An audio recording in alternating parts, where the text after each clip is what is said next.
Les aventures de Draki la chauve-souris. Les aventures de Draki la chauve-souris.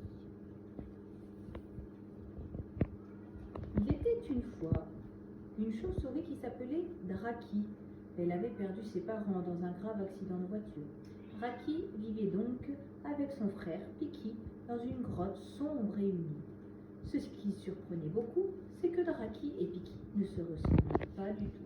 Piki était de grande taille, de couleur noire et possédait de très grandes ailes, alors que Draki était de couleur jaunâtre et marron et il possédait un corps et des ailes de petite taille. Ce soir-là, Draki et son frère voulurent sortir en forêt pour trouver de la nourriture. Quand ils arrivèrent dans cette forêt, ils firent une drôle de rencontre. Un énorme chat roux et blanc. Draki et Piki se sentaient si minuscules par rapport à cette bête gigantesque. Draki se demandait pourquoi y a-t-il un chat dans cette forêt si tard. Tout à coup, l'animal s'approcha de Draki qui eut énormément peur. Le chat chuchota. « Merci de passer sur mon chemin. » Et il essaya de les attraper pour en faire son dîner. Mais les chauves-souris s'enfuirent. En essayant de s'échapper, les pauvres petites chauves-souris croisèrent une dizaine de chats.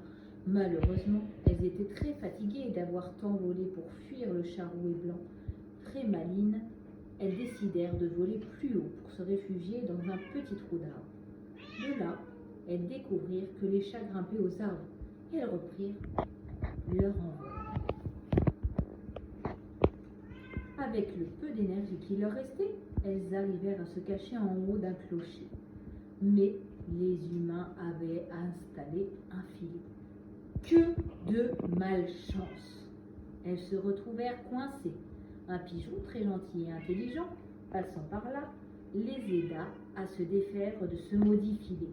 Les chauves-souris remercièrent l'oiseau et reprirent leur chemin. Après toutes ces aventures, les chauves-souris avaient faim.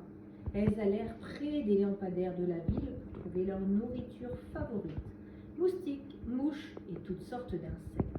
Seulement, une chouette attendait sagement que des chauves-souris viennent se régaler à la lumière et ainsi profiter pour les manger. Les deux frères eurent juste le temps de gober quelques insectes avant de disparaître pour ne pas être croqués par ce rapace. Les chauves-souris ont fini de chasser. Elles voulaient retourner dans leur petite grotte préférée pour se reposer. Mais elles entendirent des bruits de voitures et des voix d'hommes près de la grotte. Les chauves-souris effrayées sont obligées de quitter leur maison et d'aller chercher un autre abri. Nos chauves-souris bien téméraires cherchaient un nouvel endroit pour s'installer. Après 3 jours de vol, elles trouvèrent un vieux grenier dans une maison abandonnée.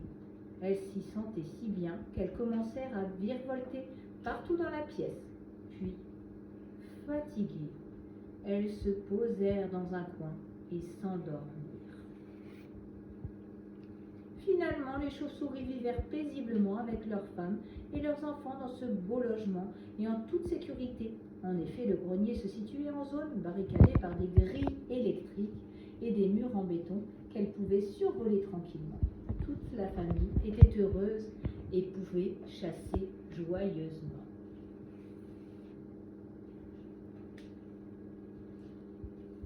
Il y a de moins en moins de chauves-souris. Pourquoi ?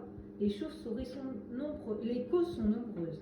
À cause de la lumière nocturne, à cause de la pollution, à cause des destructions de leur habitat, à cause de la pollution des insecticides, à cause de l'invasion de nombreux prédateurs, les chats, à cause des voitures, les phares qui éblouissent les chauves-souris et elles se font percuter.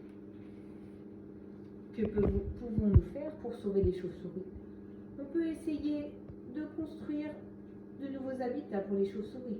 On peut réduire la pollution lumineuse, les produits chimiques et on peut limiter le nombre de chats.